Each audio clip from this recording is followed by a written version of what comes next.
नमस्कार। आकाशवाणी चंडीगढ़ से प्रादेशिक समाचारों के साथ मैं पंकज धीमान। सबसे पहले पेश है मुख्य समाचार। केंद्रीय कृषि मंत्री शिवराज सिंह चौहान ने कहा है कि फसलों की लागत और खुदरा कीमतों के बीच भारी असमानता को दूर करने के लिए सरकार समिति गठित करेगी। राष्ट्रपति द्रौपदी मुर्मू परसों नई दिल्ली में 5वें राष्ट्रीय जल पुरस्कार प्रदान करेंगी। हरियाणा के मुख्यमंत्री नायब सिंह सैनी ने 22 अक्टूबर से नगर निकायों में समाधान शिविर शुरू करने के निर्देश दिए। अखिल भारतीय कांग्रेस समिति की महासचिव कुमारी सैलजा ने सरकार पर गेहूं की बिजाई के लिए पर्याप्त मात्रा में डीएपी खाद उपलब्ध न कराने का आरोप लगाया। और हरियाणा में आज करवा चौथ का त्योहार पूरी श्रद्धा व उल्लास के साथ मनाया गया। अब समाचार विस्तार से। केंद्रीय कृषि मंत्री शिवराज सिंह चौहान ने कहा है कि फसलों की लागत और खुदरा कीमतों के बीच भारी असमानता को दूर करने के लिए सरकार समिति गठित करेगी। नई दिल्ली में कृषि सम्मेलन में उन्होंने कहा कि जहां किसान 5 रुपए प्रति किलो पर सब्जियां बेचते हैं, वहीं उपभोक्ताओं को 50 रुपए का भुगतान करना पड़ता है। इस अंतर को कम करने की जरूरत है। श्री चौहान ने अगले महीने कृषि चौपाल शुरू करने की योजना की भी घोषणा की। इसका उद्देश्य कृषि अनुसंधान में प्रयोगशाला से भूमि अंतर को पाटना है। उन्होंने कहा कि कृषि भारत की आर्थिक रीढ़ है और इस क्षेत्र को मजबूत किए बिना कोई भी प्रगति संभव नहीं है। राष्ट्रपति द्रौपदी मुर्मू परसों मंगलवार को नई दिल्ली में 5वें राष्ट्रीय जल पुरस्कार 2023 प्रदान करेंगी। केंद्रीय जल शक्ति मंत्रालय ने राष्ट्रीय जल पुरस्कार की 9 श्रेणियों में 38 विजेताओं की घोषणा की थी। इन पुरस्कारों में सर्वश्रेष्ठ राज्य, सर्वश्रेष्ठ जिला, सर्वश्रेष्ठ ग्राम पंचायत, सर्वश्रेष्ठ शहरी स्थानीय निकाय, सर्वश्रेष्ठ जल प्रयोक्ता संघ, सर्वश्रेष्ठ सिविल सोसाइटी की श्रेणियां शामिल हैं। सर्वश्रेष्ठ राज्य की श्रेणी में ओडिशा ने प्रथम स्थान हासिल किया है। उत्तर प्रदेश दूसरे और गुजरात तथा पुडुचेरी संयुक्त रूप से तीसरे स्थान पर हैं। प्रत्येक पुरस्कार विजेता को एक प्रशस्ति पत्र और ट्रॉफी के साथ साथ नगद पुरस्कार प्रदान किए जाएंगे। सरकार जल प्रबंधन और जल संरक्षण के बारे में जागरूकता लाने के लिए राष्ट्रीय स्तर पर एक व्यापक अभियान चला रही है। राष्ट्रीय जल पुरस्कार के लिए देश भर से ऐसे व्यक्तियों और संगठनों को चुना जाता है जो सरकार के जल समृद्ध भारत के लक्ष्य को प्राप्त करने की दिशा में कार्य और प्रयास कर रहे हैं। हरियाणा के मुख्यमंत्री नायब सिंह सैनी ने 22 अक्टूबर से नगर निकायों में समाधान शिविर शुरू करने के निर्देश दिए हैं। यह शिविर अधिकारियों के कार्यालय में ही लगेंगे। यहां सभी अधिकारी प्रातः 9 बजे से 11 बजे तक आमजन की समस्याओं का समाधान करेंगे। उन्होंने आज चंडीगढ़ स्थित अपने निवास संत कबीर कुटीर में स्थानीय निकाय एवं पंचायती विभाग के अधिकारियों की ली गई एक बैठक में यह निर्देश दिए। मुख्यमंत्री ने बैठक में प्रदेश में चल रहे विभिन्न विकास कार्यों की समीक्षा की। मुख्यमंत्री ने अधिकारियों को भविष्य की जरूरतों के अनुरूप विकास की कार्य योजना बनाने और लोगों की समस्याओं और जरूरतों को गंभीरता से सुनकर उसका त्वरित निराकरण करने के निर्देश भी दिए। इस दौरान मुख्यमंत्री ने पंचायत विभाग के कार्यों की भी समीक्षा की तथा पंचायत के रुके हुए विकास कार्यों में तेजी लाने के निर्देश दिए। मुख्यमंत्री 24 अक्टूबर को सुबह 9 बजे सभी नगर निगम आयुक्तों की चंडीगढ़ में बैठक लेंगे, जिसमें विकास कार्यों की प्रगति का जायजा लिया जाएगा।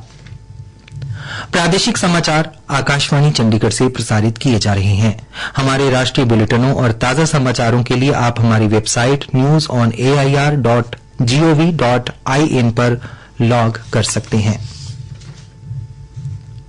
अखिल भारतीय कांग्रेस समिति की महासचिव एवं सिरसा से सांसद कुमारी सैलजा ने आरोप लगाया है कि सरकार गेहूं की बिजाई के लिए पर्याप्त मात्रा में डीएपी खाद उपलब्ध नहीं करवा पा रही। आज जारी एक प्रेस विज्ञप्ति में कुमारी सैलजा ने कहा है कि किसान परेशान है क्योंकि उसे खाद नहीं मिल रही।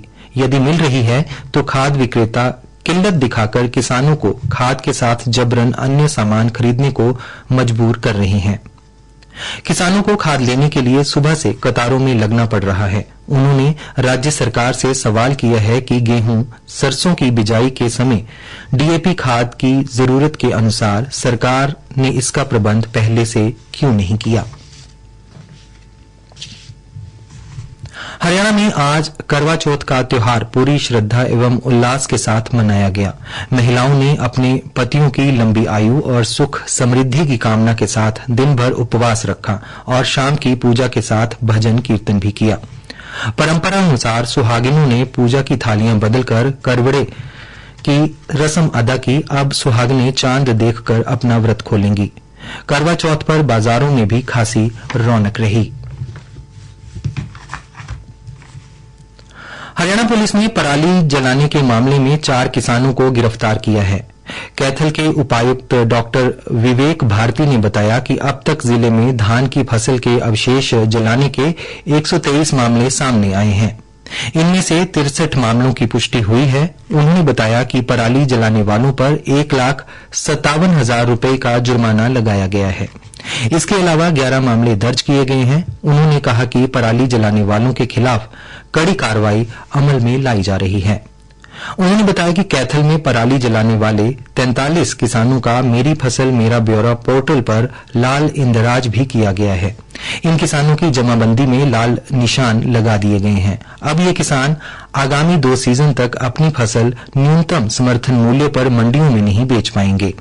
उन्होंने बताया कि प्रदूषण के कारण कैथल में वायु गुणवत्ता का सूचकांक भी 372 के पार पहुंच गया है। इसकी वजह से शहर की आबो हवा बहुत खराब हो गई है। लोग आंखों में जलन और सांस लेने में दिक्कत की शिकायत कर रहे हैं। कुरुक्षेत्र अपराध अन्वेषण शाखा की टीम ने नशीला पदार्थ रखने के आरोप में एक व्यक्ति को गिरफ्तार कर उसके कब्जे से 14 किलो 300 ग्राम गांजा बरामद किया है। आरोपी की पहचान शहबाद निवासी अमर के तौर पर हुई है। उसे एक गुप्त सूचना मिलने पर शाहबाद की डेहा कॉलोनी में उसके घर से गिरफ्तार किया गया। तलाशी लेने पर उसके घर से 14 किलो 300 ग्राम गांजा बरामद हुआ। आरोपी को अदालत में पेश करके 6 दिन के पुलिस रिमांड पर लिया गया है। मुख्यमंत्री नायब सिंह सैनी ने महम से रोहतक पढ़ने आने वाली छात्राओं के लिए रोडवेज की बसें चलाने के आदेश दिए हैं। हमारे संवाददाता ने बताया कि छात्राओं के लिए रोडवेज की 20 बसें चलाई जा रही हैं। बसों में पुराने पास मान्य होंगे। उल्लेखनीय है कि महम से चुनाव हारने पर बलराज कुंडू ने 18 बसें बंद करा दी थीं।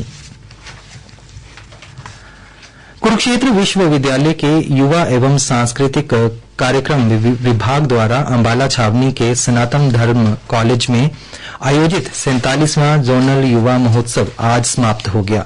महोत्सव के तीसरे एवं अंतिम दिन अंबाला क्षेत्र की 18 संस्थाओं से आए हुए प्रतिभागियों ने अपनी अद्भुत कला से दर्शकों को अपनी प्रतिभा का परिचय दिया। 3 दिवसीय जोनल युवा महोत्सव की शुरुआत 18 अक्टूबर को अंबाला डिवीजन की कमिश्नर गीता भारती ने की थी। कार्यक्रम के दूसरे दिन अंबाला छावनी से मौजूदा सरकार में कैबिनेट मंत्री अनिल विज मुख्य अतिथि के रूप में शामिल हुए।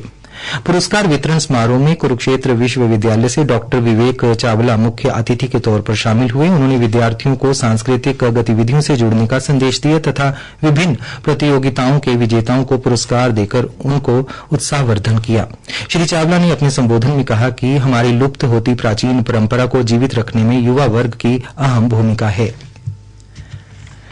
भिवानी के उपायुक्त महावीर कौशिक ने कहा कि किसान तिलहन फसलों की बेहतर पैदावार लेने के लिए डीएपी की बजाय एसएसपी यानी सिंगल सुपर फॉस्फेट अथवा एनपीके खाद का प्रयोग करें। उन्होंने कहा कि इस खाद के इस्तेमाल से सरसों में तेल की मात्रा बढ़ती है और फसल की चमक में भी इजाफा होता है। इसके अलावा सर्दी के प्रकोप से बचने के लिए भी यह खाद कारगर है।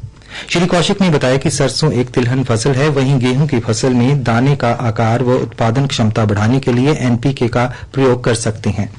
मुख्य समाचार एक बार फिर। केंद्रीय कृषि मंत्री शिवराज सिंह चौहान ने कहा है कि फसलों की लागत और खुदरा कीमतों के बीच भारी असमानता को दूर करने के लिए सरकार समिति गठित करेगी। राष्ट्रपति द्रौपदी मुर्मू परसों नई दिल्ली में 5वें राष्ट्रीय जल पुरस्कार प्रदान करेगी और हरियाणा में आज करवा चौथ का त्योहार पूरी श्रद्धा व उल्लास के साथ मनाया गया। प्रादेशिक समाचार समाप्त हुए।